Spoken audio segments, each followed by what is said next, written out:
Fala pessoal, a paz do Senhor, tudo bem? Sou Fernando Águia, aqui da Águia Produções, vim passar um recadinho aqui rapidinho. Todas as mensagens que a gente posta aqui no portal Águia são gravações da Águia Produções. A gente não sai por aí pegando mensagem na internet e postando aqui. Então eu queria te pedir um favorzinho rapidinho para você deixar um like aqui que nos ajuda muito, compartilhar essa mensagem com alguém para abençoar mais vidas. Também deixa aqui um comentário falando de onde você está vendo esse vídeo e não se esqueça de se inscrever no canal. Deus abençoe e boa mensagem para você.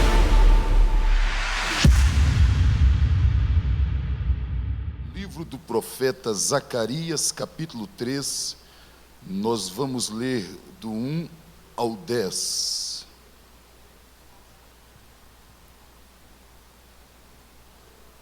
Todos acharam?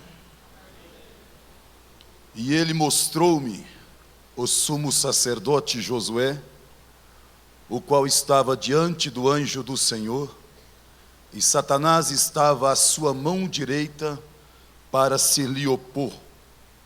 Mas o Senhor disse a Satanás: o Senhor te repreende, ó Satanás.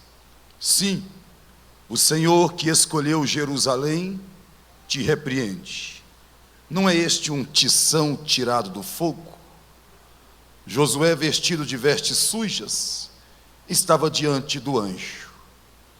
Então respondeu aos que estavam diante dele, dizendo: tirai-lhe estas vestes sujas. E a Josué disse: eis que tenho feito com que passe de ti a tua iniquidade, e te vestirei de vestes finas. E disse eu: ponham-lhe uma mitra limpa sobre a sua cabeça. E puseram uma mitra limpa sobre a sua cabeça, e vestiram-no das roupas. E o anjo do Senhor estava em pé. E o anjo do Senhor protestou a Josué, dizendo: assim diz o Senhor dos exércitos: se andares nos meus caminhos e se observares as minhas ordenanças, também tu julgarás a minha casa, e também guardarás os meus átrios, e te darei lugar entre os que estão aqui. Ouve, pois, Josué, sumo sacerdote, tu e os teus companheiros, que se assentam diante de ti, porque são homens portentosos. Eis que eu farei vir o meu servo, o renovo. Porque eis aqui a pedra que pus diante de Josué. Sobre esta pedra única estão 7 olhos. Eis que eu esculpirei a sua escultura, diz o Senhor dos exércitos, e tirarei a iniquidade desta terra em um só dia. Naquele dia, diz o Senhor dos exércitos, cada um de vós convidará o seu próximo para debaixo da videira e para debaixo da figueira. Amém? Podeis assentar, querida igreja. Obrigado por acompanhar em pé a leitura bíblica. Queridos, se tem algo grandioso nas Escrituras e no pentecostalismo, é o dom de visão, ou quando Deus, de maneira sobrenatural, no Antigo, no Novo e na história da igreja, concedeu visão aos teus servos. É interessante como que uma visão dada por Deus de maneira sobrenatural, com seus significados, teve tanto impacto nas páginas das Escrituras, como também na nossa experiência de cristão e da história da igreja.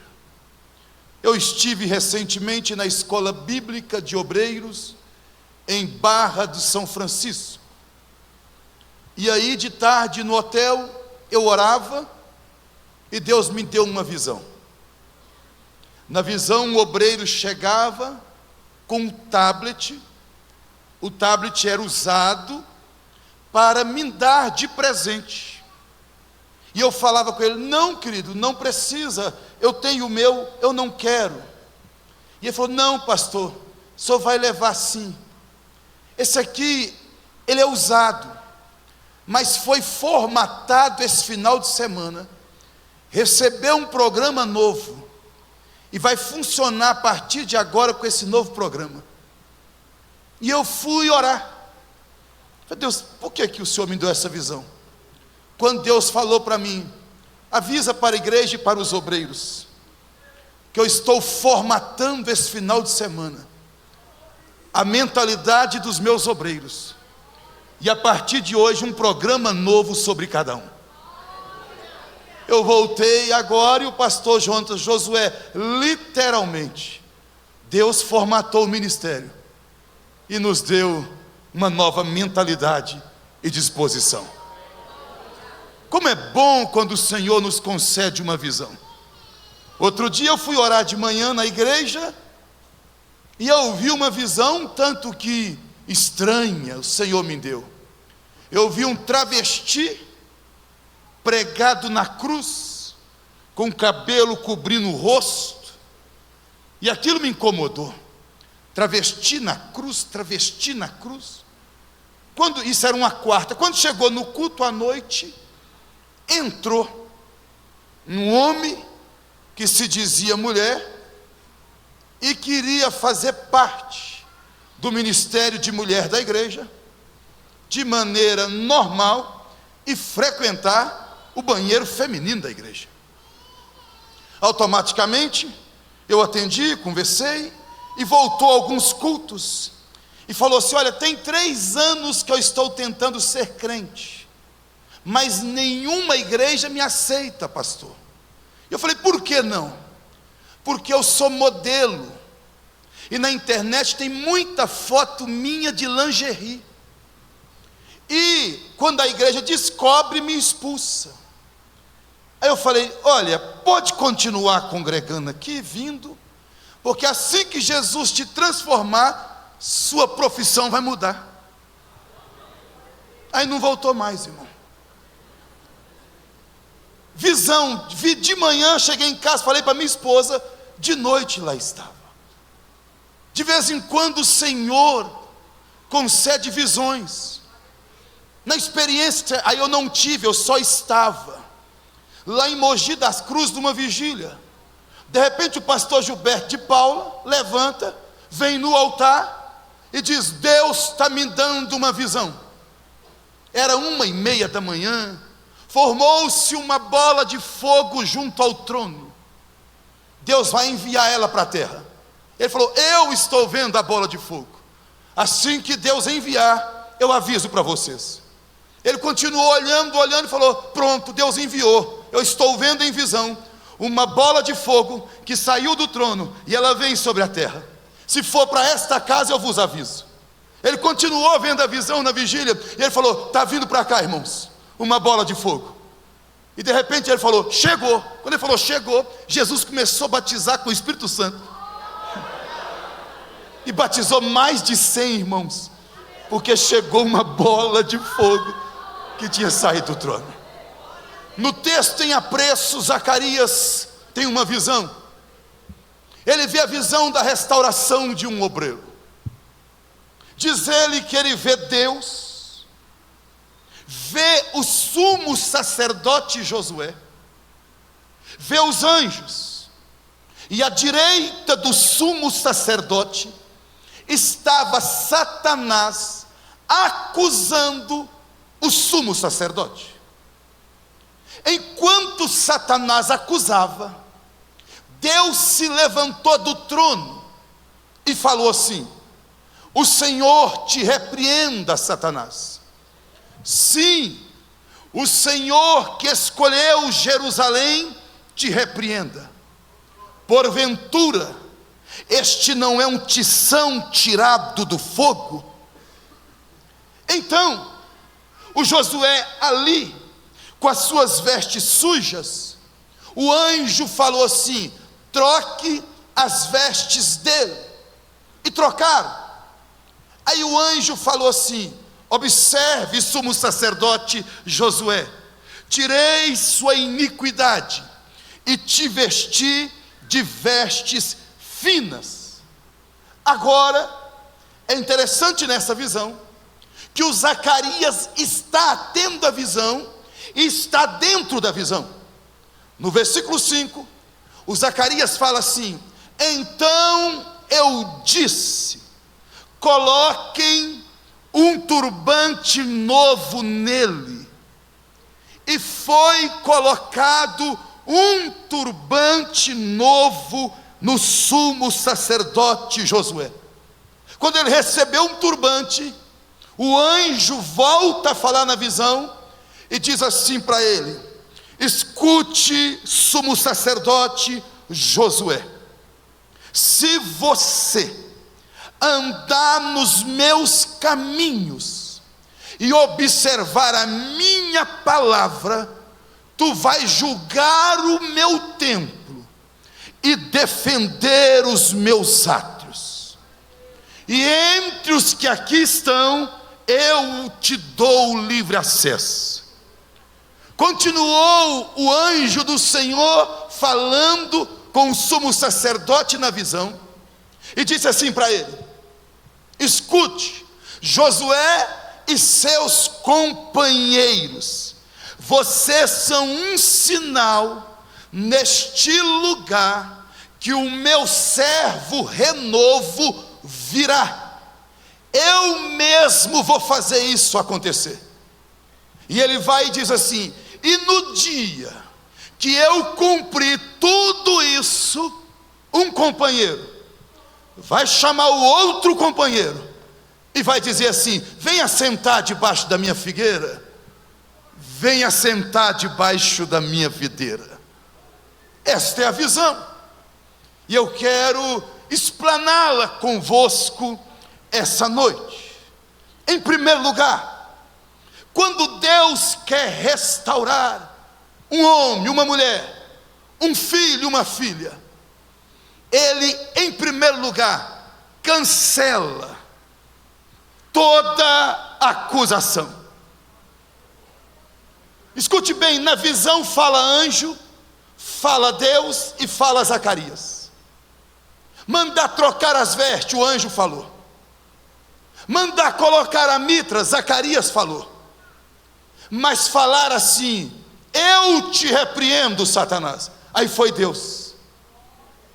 Quando Satanás acusava o sumo sacerdote, Deus se levantou do trono e falou assim, usando a terceira pessoa: o Senhor te repreenda, Satanás. Sim, o Senhor que escolheu Jerusalém te repreenda, Satanás. Queridos, há momentos na nossa vida que nós precisamos que o Deus que nos chamou se levante do trono e diga para defender nossa casa, nossa igreja e nosso ministério: eu te repreendo, Satanás. E acabou. Ele ainda faz isso, e só Ele pode fazer isso. Só Ele tem autoridade para cancelar as acusações que o diabo faz contra os eleitos de Deus. Eu lembrei-me, anotando o sermão do Lutero. Você já ouviu isso? Quando fez 500 anos da Reforma, eu li a biografia dele. A história narra que ele estava no quarto, começou a bater janela, porta, na casa dele. Ele falou para a esposa Catarina: olha, Satanás acabou de chegar aqui em casa, está lá na sala. Ela falou: então vai recebê-lo. E ele foi para a sala. Quando ele chegou, Satanás personificou. E ele: és tu, Satanás? Pensei ser alguém mais importante. E o diabo então, para pegar Lutero naquilo que era a sua maior fragilidade, sentimento de culpa, antes de entender a justificação pela fé, mostra para ele literalmente uma lista com todos os pecados da história de Lutero. E ele pega a lista, concorda e diz: realmente, eu cometi. Mas escreve aí embaixo que o sangue de Jesus Cristo, derramado na cruz do Calvário, me purifica de todo o pecado. Era a volta do cativeiro babilônico. Jerusalém foi destruída. Eles ficaram 70 anos no cativeiro. Deus traz de volta Zorobabel e Josué, um líder político e um líder sacerdote. É o recomeço da história. Depois eu volto no contexto histórico. E quando está recomeçando, mais de 70 anos, diz Esdras 3:10, que o terror das nações estavam sobre eles. Durante o tempo que ficaram no cativeiro, as nações vizinhas dominaram o espaço geográfico. E quando eles voltam do cativeiro, essas nações aterrorizam. Mas Esdras registrou que, apesar do terror que estava sobre eles, firmaram o altar sobre as bases. Josué fez uma reunião com Zorobabel e os homens. Está no capítulo 3 do livro de Esdras. Vamos começar por onde? Tem muro, tem portões, tem lavoura, tem casa. E eles decidiram: vamos começar do altar. Vamos firmar o altar sobre as bases. Diz Flávio Joséfo que destruíram o templo, quebraram o altar, mas a base estava debaixo do entulho. E então eles chegaram e tiraram o entulho e firmaram de novo o altar sobre as bases. E depois de 70 anos começa a ter exercício sacerdotal. O sacerdote é Josué, o sumo sacerdote. Está voltando a ter culto, está voltando a ter adoração. Jerusalém começou um processo de restauração. E quando o sumo sacerdote começa seu ministério, então Satanás começa a acusar. E quando foi acusando, diz Zacarias que Deus levantou do trono e falou: eu te repreendo, Satanás. Sim, eu escolhi este homem e esta cidade. Eu te repreendo, Satanás. Quem crê que Deus ainda faz isso?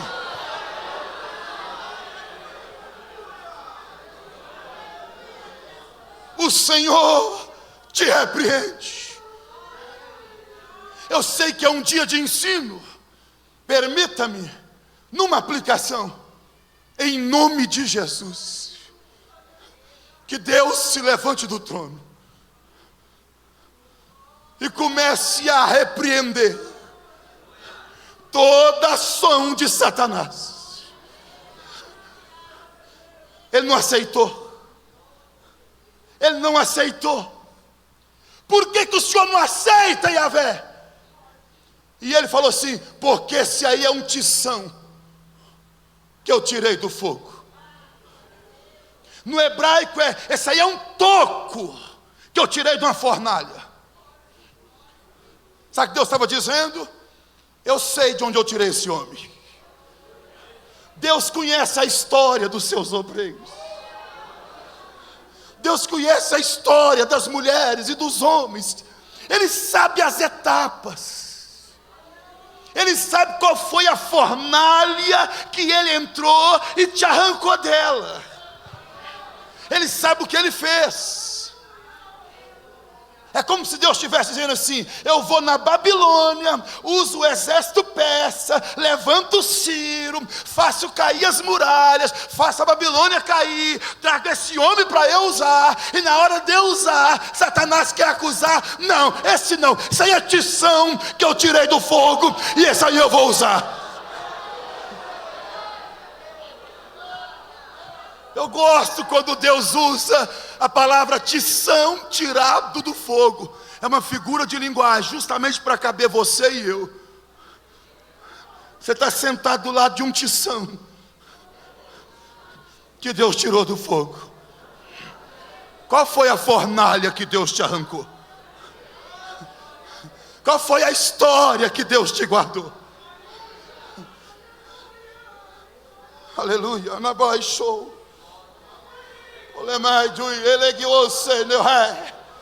Ô tição tirado do fogo. A vida não foi fácil, não. Está aqui adorando essa noite, teve que ter culhão. Teve que continuar em meio à luta. Quando te desprezaram, continuaram. Te venderam, continuou. Falou que não ia dar certo, continuou. Acusou, continuou. Falhou, continuou. Errou, continuou. Tropeçou, continuou. Acertou, continuou. Debaixo de guerra, continuou. Na pandemia, continuou. Sepultando gente, continuou. Crise, continuou. Com saúde, continuou. Com doença, continuou. Com prosperidade, continuou. Com dificuldade, continuou. Dando certo, continuou. Dando errado, continuou. Passou pela Babilônia, subiu para Jerusalém, e agora vem Satanás acusar. Eu te repreendo, Satanás.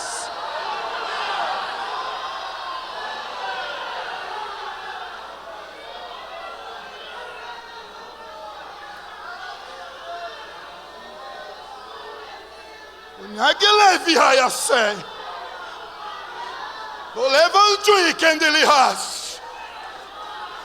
Olha bem, alô, edei, subi, então que desce.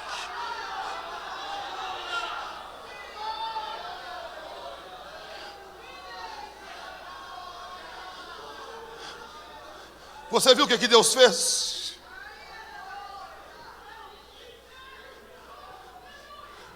Deus uniu dois exércitos, Medo e Persa.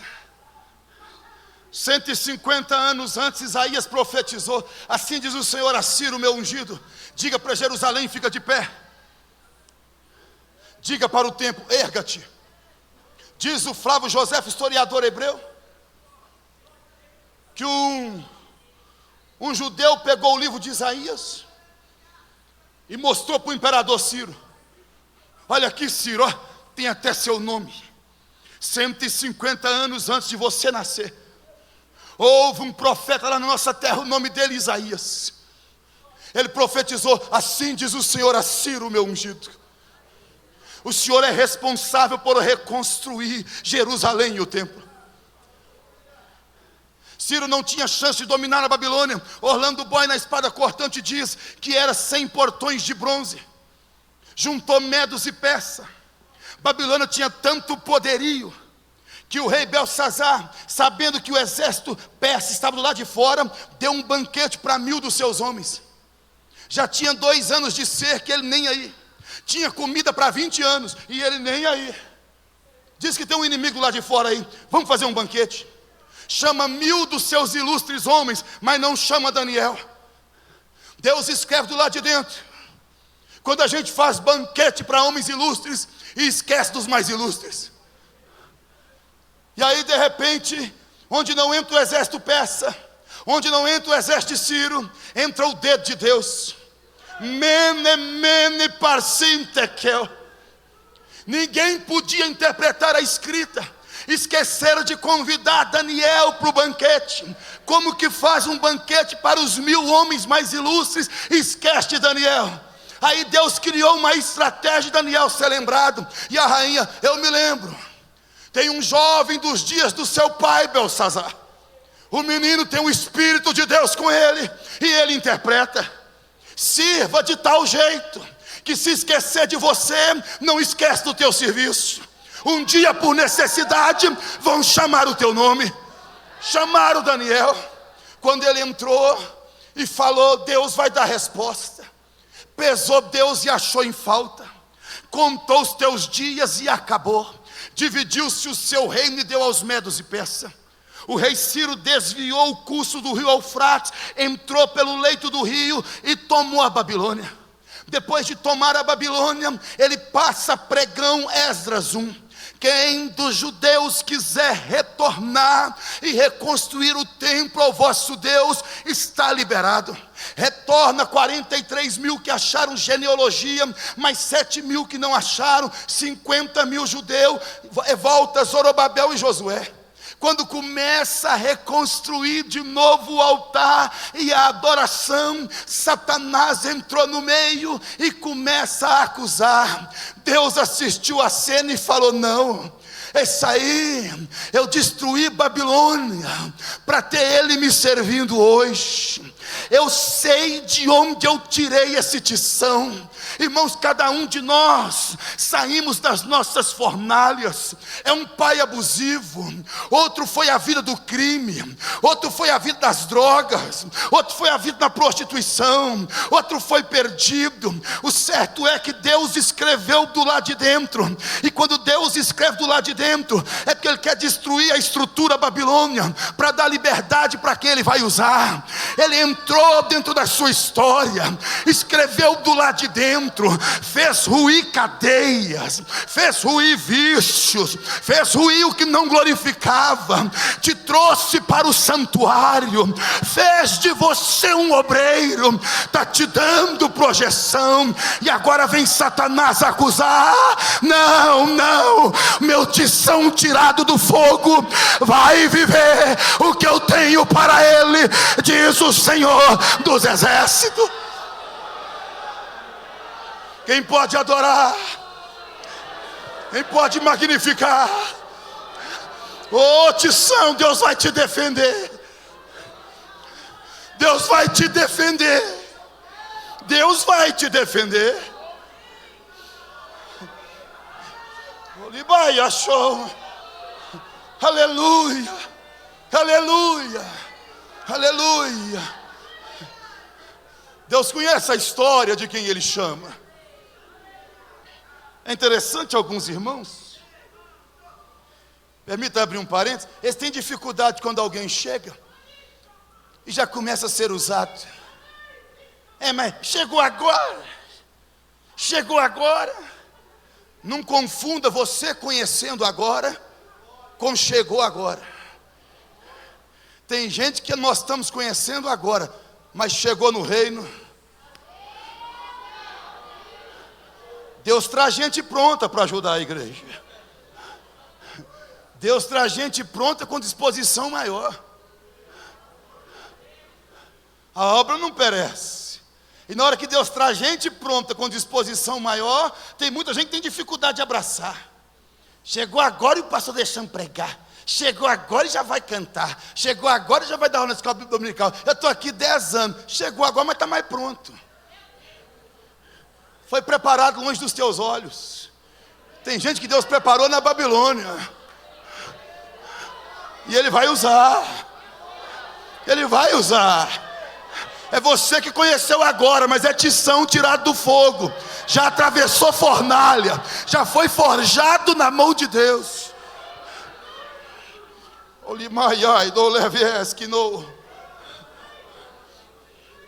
Eu lembrei da história de John Wesley. No comentário de John Wesley do Sermão do Monte, o primeiro capítulo é a biografia dele.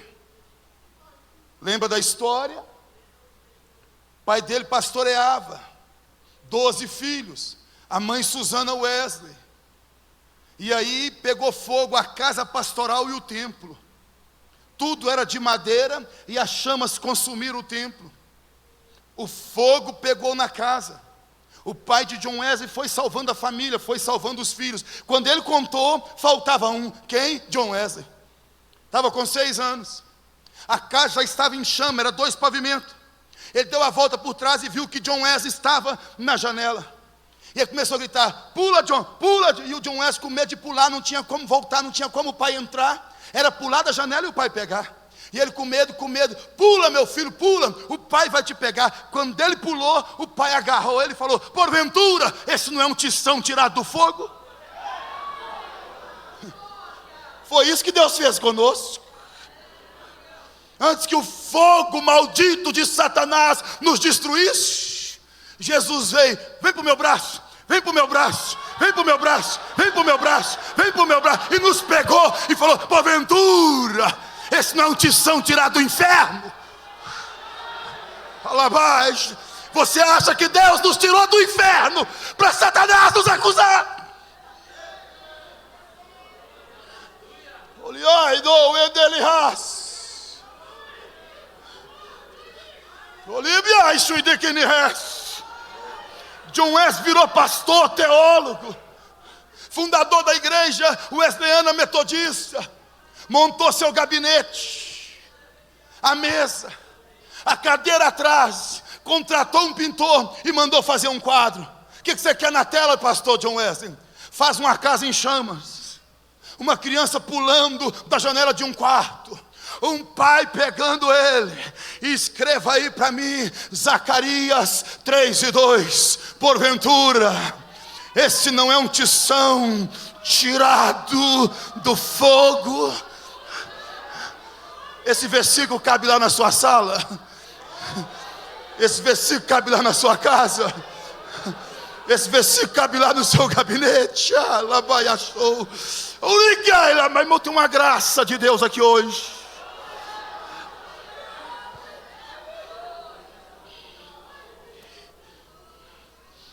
Aleluia. Escute bem, irmãos.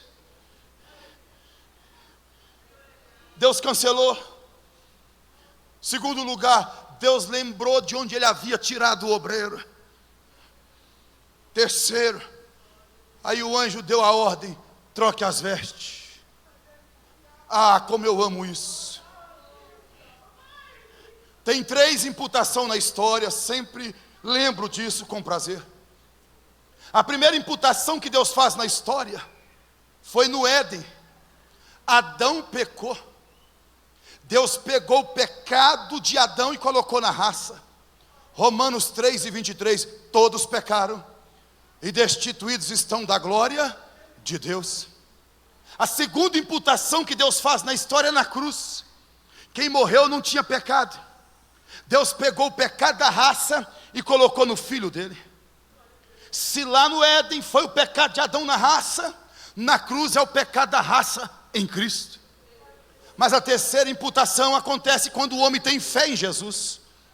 Quando ele crê em Jesus, então Deus pega a justiça de Cristo e veste o homem. E quando Deus pega a justiça de Cristo e nos veste, Ele está nos dando veste limpa. Troca a veste dele, significa veste ele de Cristo. Veste ela de Cristo.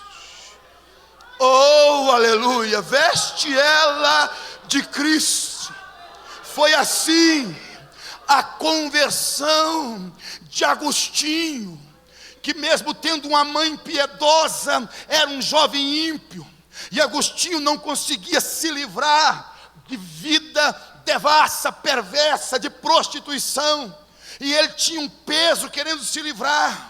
Um dia um professor levantou, saiu de um jardim, e uma voz falava assim com ele: Tome Deleque, levanta, toma o livro e lê.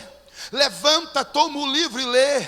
Levanta, toma o livro e lê. Ele levantou, entrou no jardim, entrou na sala, e tinha um exemplar de Romanos que o professor estava lendo. Pegou Romanos, abriu. Quando ele abriu, estava lá: não em bebedeiras, nem em glutonarias, nem em prostituição, mas revestivos de Jesus Cristo. E ele falou: entendi, é só eu me vestir de Cristo e eu serei uma nova criatura. Troca as vestes dele, troca as vestes dela, coloca a justiça de Cristo. Jesus olha para nós essa noite, Ele olha com a lente do Calvário. Minha filha, meu filho, minha igreja, meu pastor, meu servo, meu pregador, meu músico, a veste está branca. A graça de Jesus Cristo superabundou. Permita-me, Satanás não contava com a graça. Satanás pensava: estava, vou destruir na Babilônia, vou acabar com ele na Babilônia, vou fazer ele morrer na unha de Nabucodonosor, não vai ter ministério, não vai voltar para Jerusalém, não vai encontrar os propósitos de Deus. Ele não contava com a graça, mas diz João que para isso o Filho de Deus se manifestou, para desfazer as obras do diabo. Foi desfeito na sua vida, foi desfeito na minha vida. Nós vamos para Jerusalém, nós vamos para Jerusalém.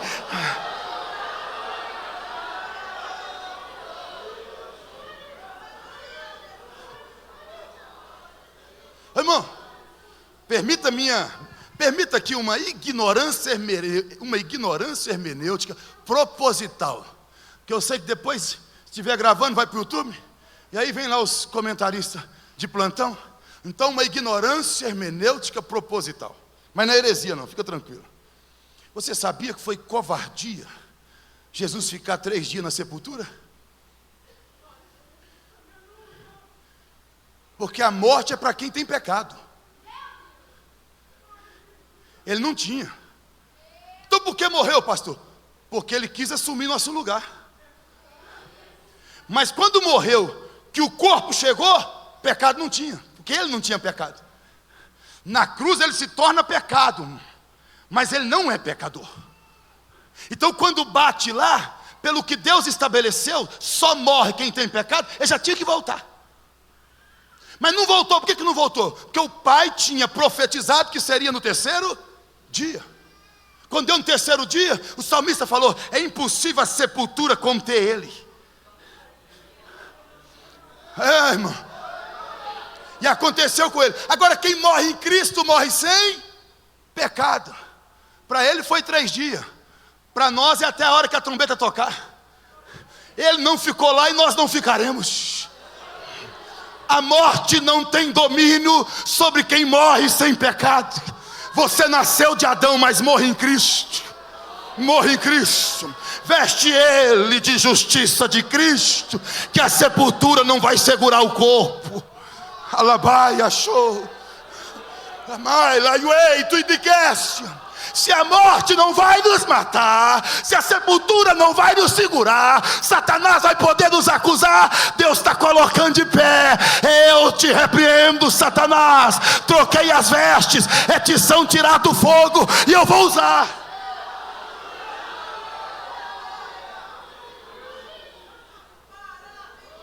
Aleluia. Deus cancelou. Lembrou que era um obreiro que ele tinha tirado da fornalha, trocou as vestes. Mas isso tudo está no mundo espiritual. Chegou a hora de acontecer algo no mundo físico. Aí entra o profeta na visão. Agora não é Deus, agora não foi anjo, agora foi Zacarias. Olha o versículo 5. Então eu disse: ponha uma mitra na cabeça dele.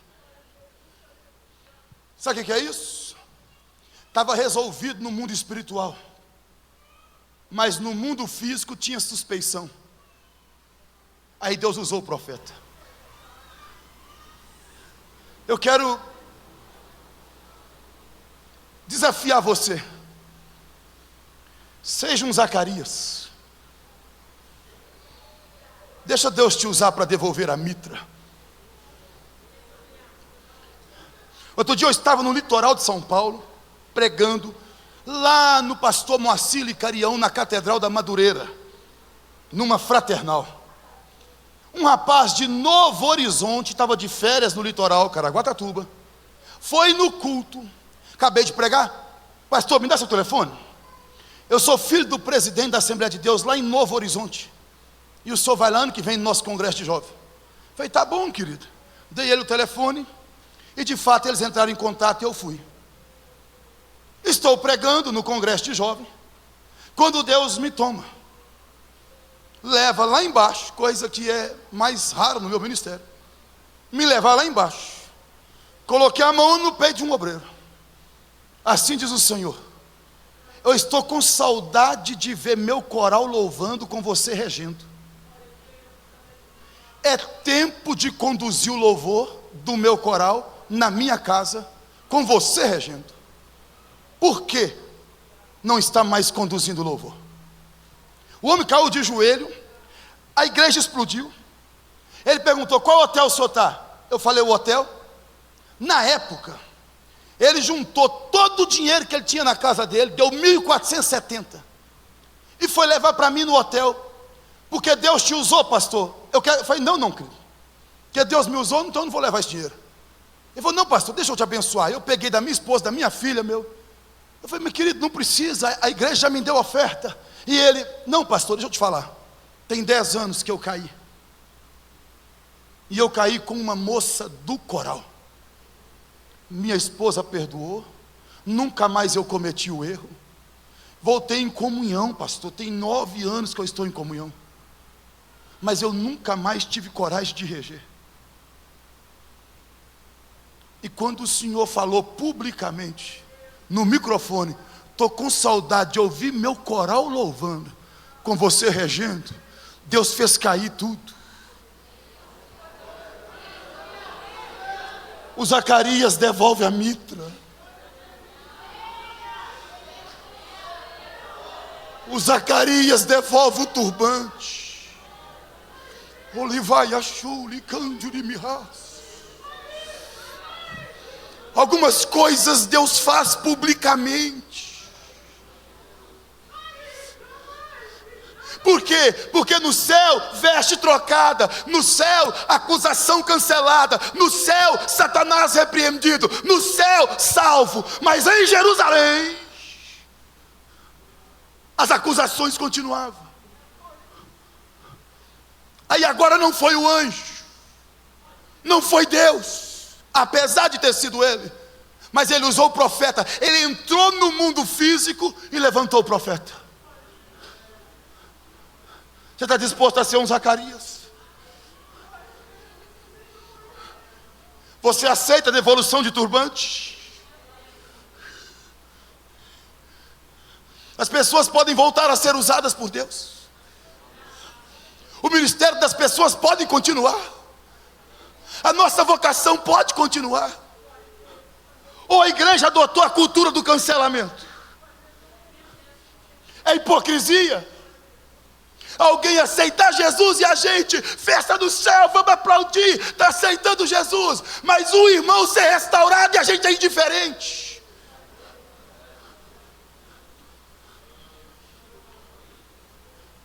Por qual razão? A graça que transforma o de fora não pode transformar o de dentro. O evangelho que muda o de fora não muda o de dentro. Por que a gente acredita na restauração de um bandido do Comando Vermelho, mas não acredita na restauração de uma mulher que canta no ciclo de oração?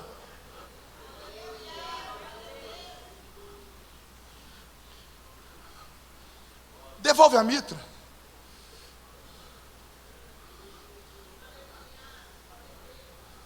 Deixa Deus te usar para devolver a mitra.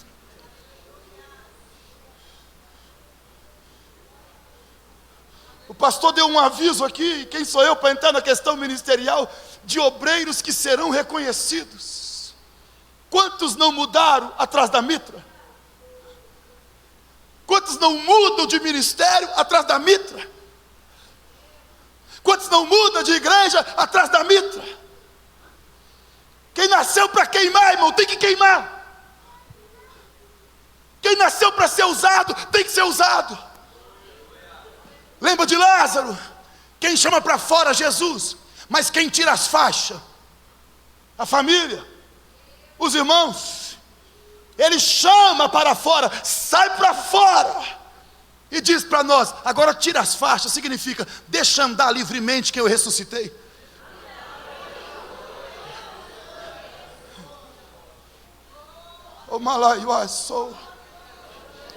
Deus pode contar contigo.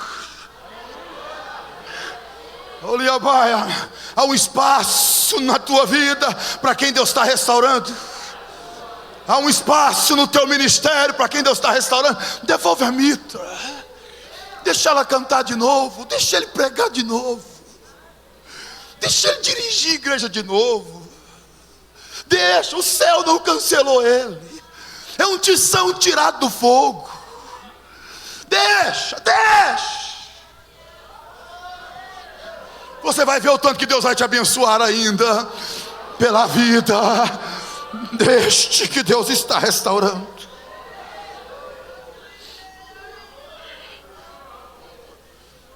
A mitra, para ninguém ou alguém que ainda não sabe, é o turbante. Está escrito assim, ó, santidade ao Senhor.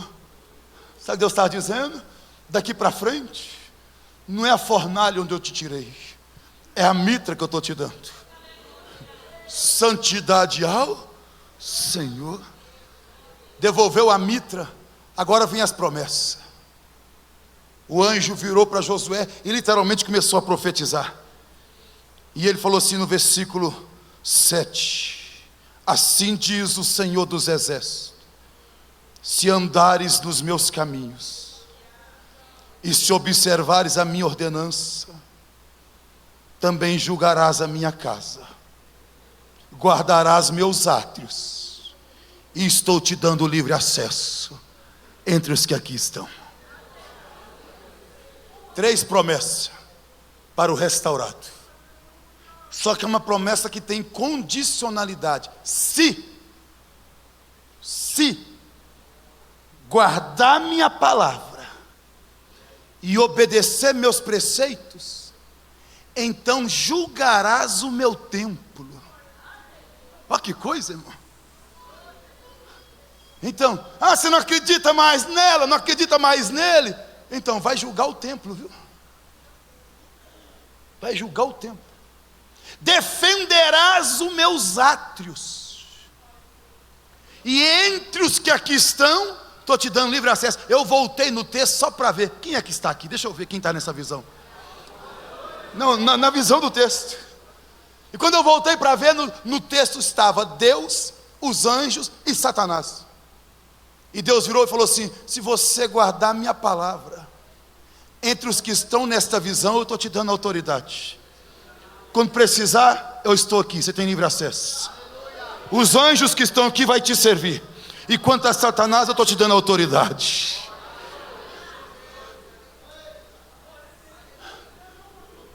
Anda na palavra, Deus vai começar a te usar para julgar o templo. É interessante, gente que não anda na palavra querendo julgar o templo. Só pode julgar o templo e defender o átrio quem está com a vida na palavra. Se tu observar minha palavra e guardar meus preceitos, tu vai julgar meu templo. E aí, irmão, escute bem, tem que julgar o templo, defender o átrio. Eu gosto de pregar lá em Ribeirão Preto, pastor Jairo Santana. Eu já fui lá mais de 60 vezes no campo de Ribeirão Preto. Não fui mais, eu já preguei mais de 60 mensagens. E é interessante, pode estar eu e Cassiane, eu e quem for. E aí quando dá 7:55, congresso de missões, ou de irmãs, ou de jovens, ele vira para o coordenador e falou assim: último hino, 20 horas, Josué está pregando. E os pastor, tal caravana não cantou. Pastor, cantora, pastor. Depois da mensagem já tem um hino. Agora você passa o pregador. Mas ele não negocia de jeito nenhum. Irmão, alguém tem que julgar essa cantarola vazia. Amós julgou. Amós falou assim: eu não escuto o estrépito do vosso cântico. E eu fui olhar o estrépito no original, som de lata vazia. Alguém tem que julgar a liturgia. E como diz um teólogo norte-americano, abra a Bíblia, leia como homem, pregue como homem, expõe o texto como homem, e ali estará Deus falando com a igreja.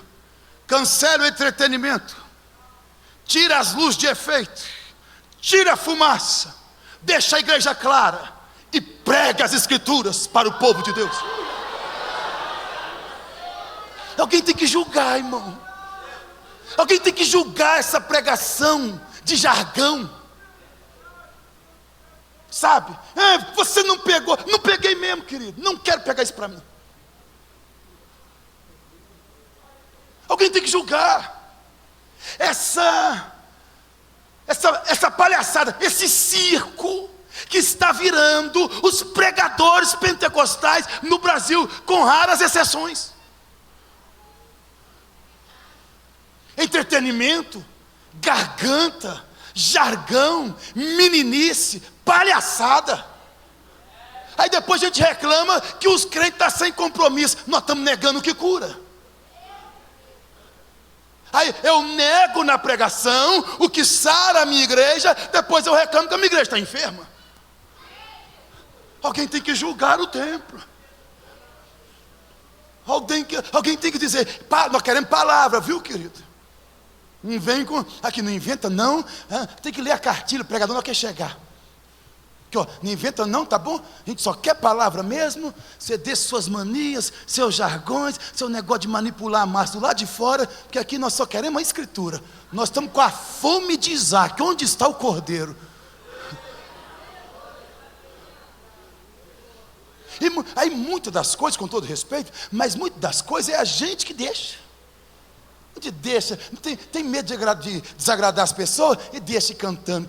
E uns irmãos, irmão, que não está na liturgia, não é da igreja, mas chega no meio do culto e quer oportunidade.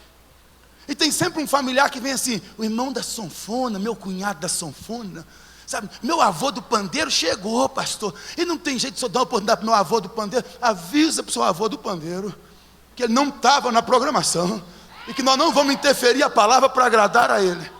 Nós vamos defender o átrio. Isso é defender o quê? Isso é defender o rebanho, o alimento. Se você guardar minha palavra, então você vai julgar meu templo. Teve um congresso em Campos do Jordão. Irmão, congresso é leve, né? Congresso tem fogo. Aí estava pregando o pastor Marcelo. E o congresso está pesado. E ele falou, começou a orar, Deus, como é que eu vou pregar aqui? Esse negócio, o que tem aqui hoje?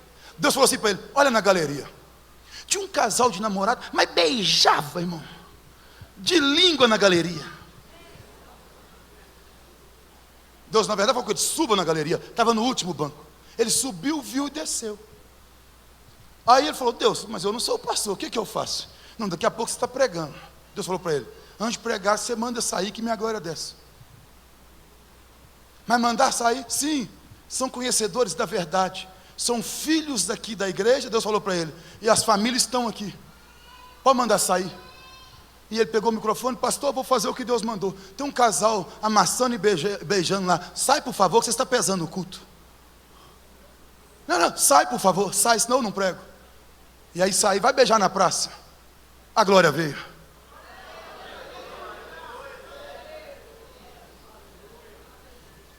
Lá em Santo André, no congresso de jovem, eu dei graças a Deus que eu preguei depois. Olha o que acontece. Lá em Santo André, no congresso de jovem, o pregador veio pregar e não conseguiu pregar. Congresso na sede, irmão, misericórdia, aquele negócio.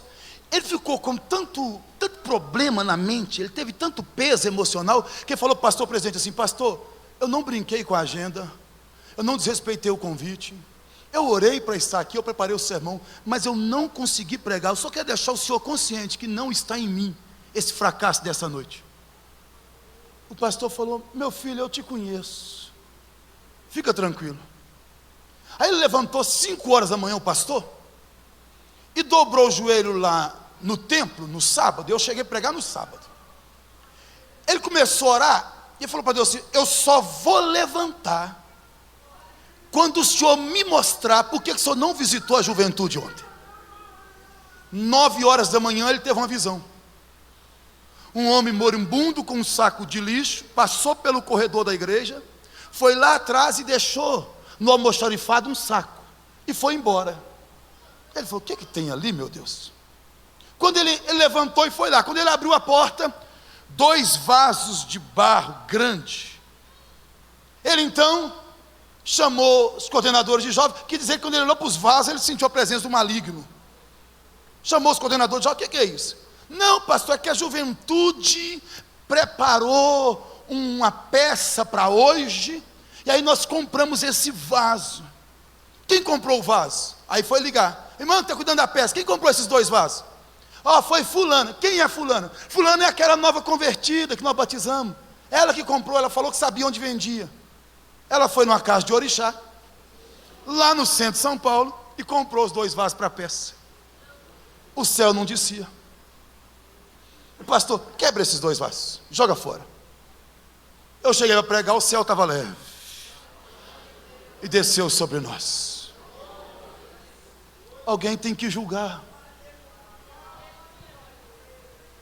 Alguém tem que dizer: não, isso aqui é culto, não pode continuar assim. Isso aqui é a igreja do Senhor. Isso aqui é templo do Deus vivo.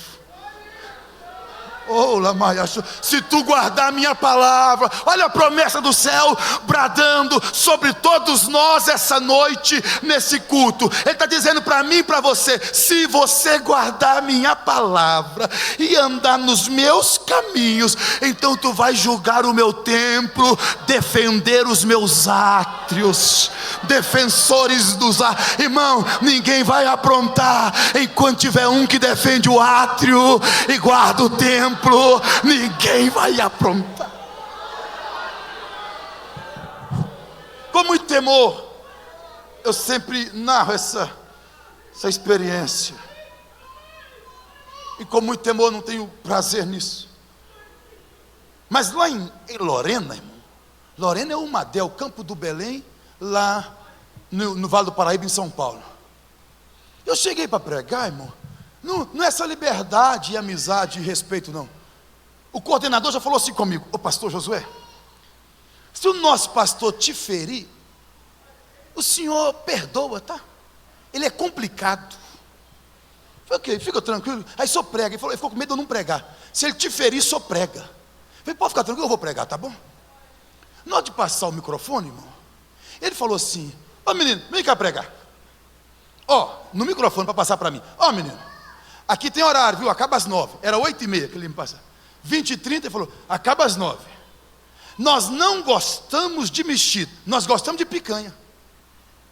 E não chama ninguém para frente não, que o Espírito Santo tem para fazer, faz com a igreja lá.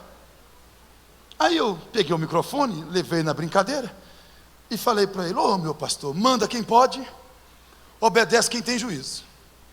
Mas o senhor sabe que picanha, até que acende o carvão, fica só a brasa, a altura certa, põe de um lado, põe do outro, vai tempo.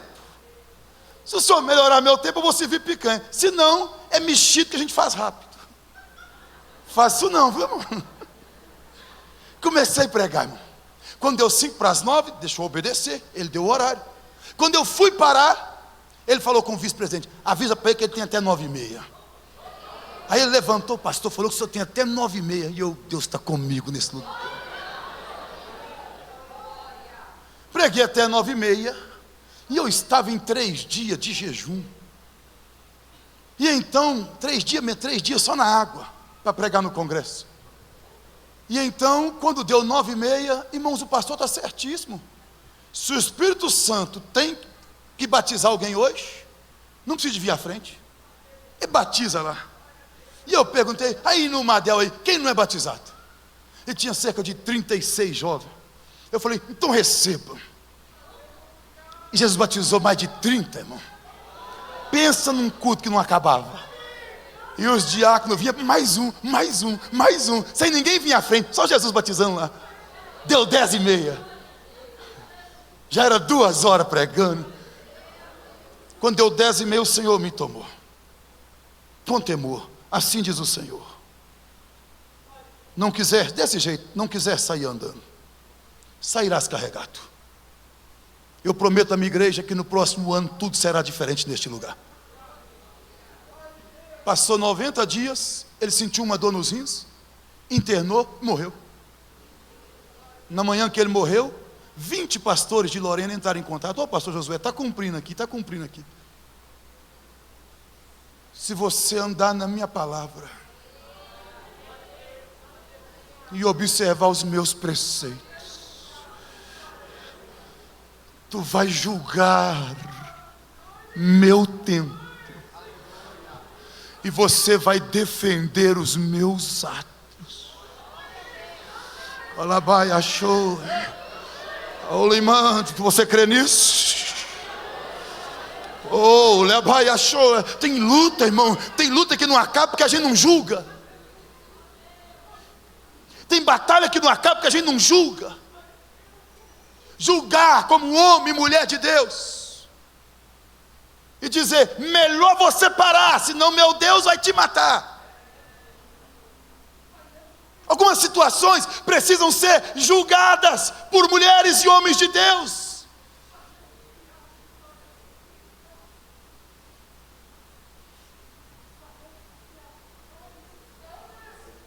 Aí Deus vira e fala assim: sumo sacerdote Josué e seus companheiros.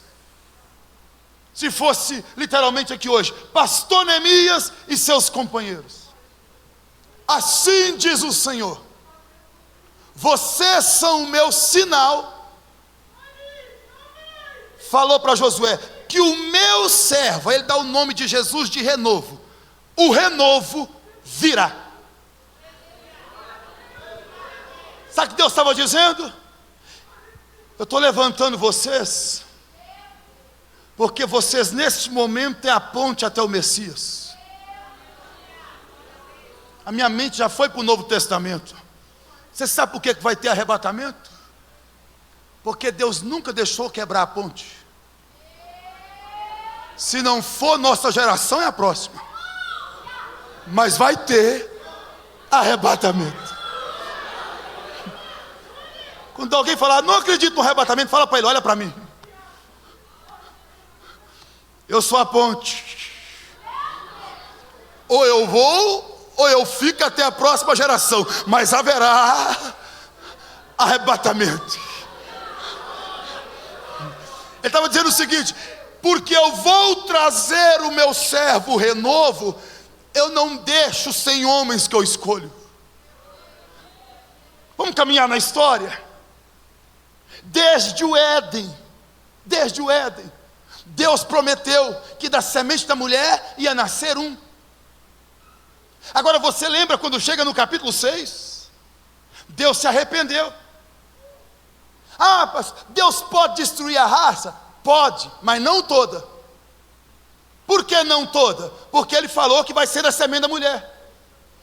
Então Ele arrepende. A raça humana não reconhece Ele como Criador, e Ele fala: vou destruir, mas achei Noé.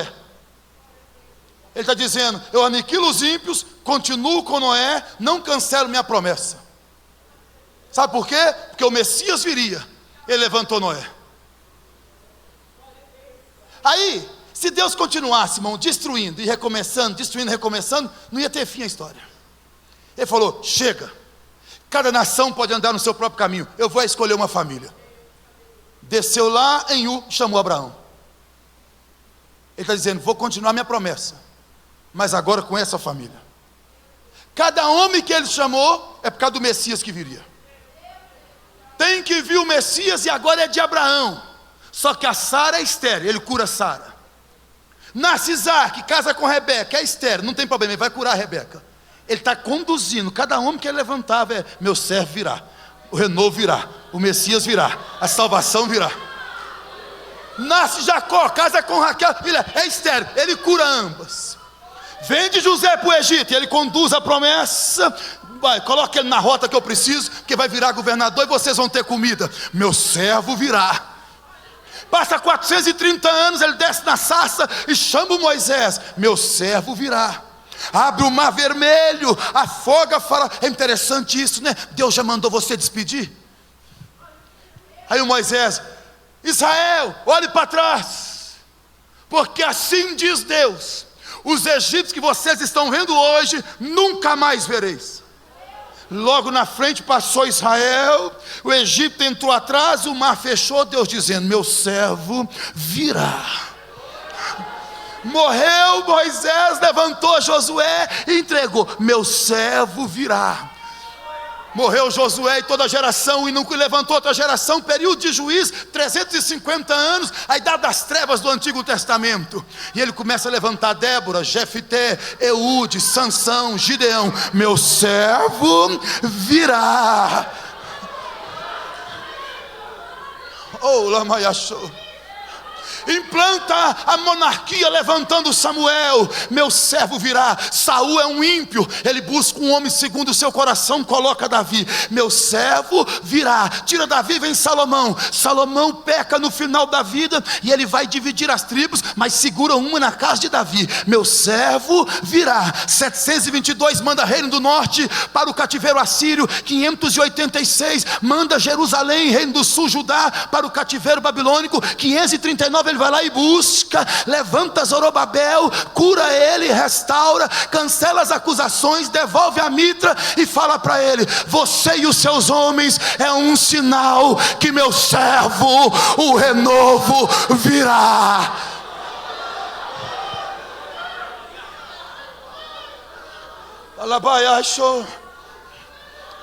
Por que teve reforma protestante? Porque o arrebatamento virá. Por que teve o avivamento de Azusa? Porque o arrebatamento virá. Eu fiquei olhando o contexto da igreja no mundo. Tem igreja na China, e é uma das igrejas que mais cresce no mundo. A igreja na Síria, nesse exato momento, é extremamente perseguida. Semana passada mataram mais de 1.500 irmãos na Síria. Tem igreja em Moçambique, na Nigéria, perseguida pelos muçulmanos. Tem igreja em Dubai, um evangelista americano está com 2.000 membros numa grande igreja em Dubai. Deus está colocando em cada canto do planeta homens e mulheres que Ele tirou da fornalha, restaurou, entregou turbante, e está dizendo: vocês é o meu sinal. A continuidade da igreja é uma prova viva que vai ter arrebatamento. Se não fosse ter a vinda do Messias, que os judeus ficassem na Babilônia, mas porque o Messias ia vir, eles voltaram da Babilônia. Deus levantou o sumo sacerdote e falou: você e seus companheiros são um sinal que eu vou enviar meu servo renovo, aplicando para nós. Tem um sinal que haverá arrebatamento, e uma igreja em Betim será arrebatada. Qual é a prova, pastor? Nós estamos aqui esperando o arrebatamento.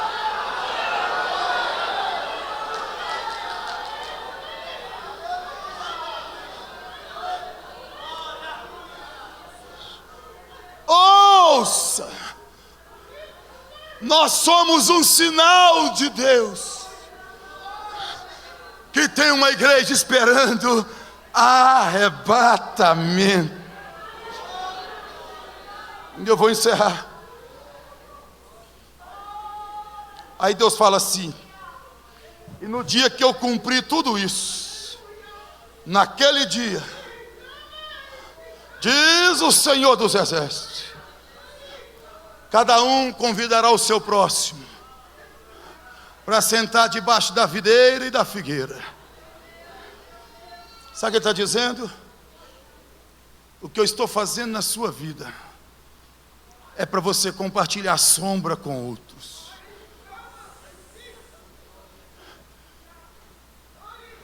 Você sabe por que Deus cortou a boboreira de Jonas? Isso é muito interessante. Porque Deus nos pega pela sombra, viu? Aí Ele fez crescer uma sombra, e o Jonas: eu mereço, né? Eu sou profeta. Quem é que não merece uma sombra dessa? Aí na outra noite Deus mandou um bicho e cortou a sombra. E o Jonas, igualzinho nós, extremamente desgostoso: melhor só me matar, melhor morrer do que essa vida, esse ministério difícil. Aí Deus falou: Jonas, você tem compaixão de amomoreira, né? Que eu fiz crescer numa noite e cortei na outra. Mas ninivita indo para o inferno, você não sente compaixão não, né? Sabe o que Deus estava dizendo para ele? Eu te dei uma sombra de profeta para você colocar os ninivitas. Mas já que não cabe os ninivitas na sua sombra, deixa eu cortar ela. A promessa de Deus é: quando eu te restaurar, chama um companheiro para a tua sombra. Irmão, mantém seu coração limpo, viu? Você vai ter que trazer para debaixo da tua sombra quem te vendeu. Você vai ter que trazer para debaixo da sua sombra quem te traiu. E é melhor manter o coração limpo. E Deus só precisa de uma noite, viu? Ele faz crescer sombra de hoje para amanhã, como Ele também corta sombra de hoje para amanhã. Faz que nem José. Quando Jacó morreu, os irmãos de José: ih, agora ele vai vingar. Ele não vingou ainda respeito ao pai, mas o pai morreu. Agora ele vai vir com tudo. Aí eles mandou um recadinho para José assim: nosso pai ainda vivo mandou te dizer que é para você nos perdoar. Aí o José: oh, fique tranquilo, eu não estou no lugar de Deus. Vocês me venderam para cá, na verdade, foi Deus que me trouxe, para hoje vocês terem comida. Irmão, pergunta para quem está do seu lado aí, ó: cabe os traíra na tua sombra? Mantém seu coração limpo, porque quem te vendeu vai entrar por aquela porta dizendo assim: me recebe de novo, me dá uma oportunidade de novo. E Deus falou: e no dia que eu fizer isso na sua vida, chama o companheiro para debaixo da sua videira, chama o companheiro para debaixo da sua figueira. Oh, aleluia. Cabe missões na tua sombra, cabe o reino na tua sombra, cabe quem te vendeu na tua sombra, cabe quem te traiu na tua sombra, porque Deus está te levando para uma restauração. Deus está te levando para um turbante, Deus está te levando para receber mitra. Deus vai usar profetas. Deus está mudando sua história. E lembre-se, Deus está aumentando minha sombra. Vem cá, companheiro, tem espaço debaixo da minha sombra para você viver teu ministério. Tem baile quebios, tem espaço debaixo da minha sombra para você viver teu chamado. O Senhor me restaurou, o Senhor me deu uma grande sombra. E Ele não estava pensando só em mim, não. Deus não tem queridinha assim, não. Ele estava pensando em nós, Ele estava pensando em você, Ele estava pensando em mim. Há espaço debaixo da minha sombra. Eu quero te servir do que Deus está me dando. Eu quero que você alimente do que Deus está fazendo cair sobre a minha vida. Eu quero que você receba do que o Eterno está me dando. Compartilhe a tua sombra. Chame alguém para desfrutar. Dai, leve as sébias de tudo que Deus tem te abençoado. Bom, materialmente, ministerialmente. Coloque alguém na sombra e diga: desfrute. Deus me deu, você ganhou também. Deus me deu, você ganhou também. Deus me deu, você ganhou também. Faz igual Pedro.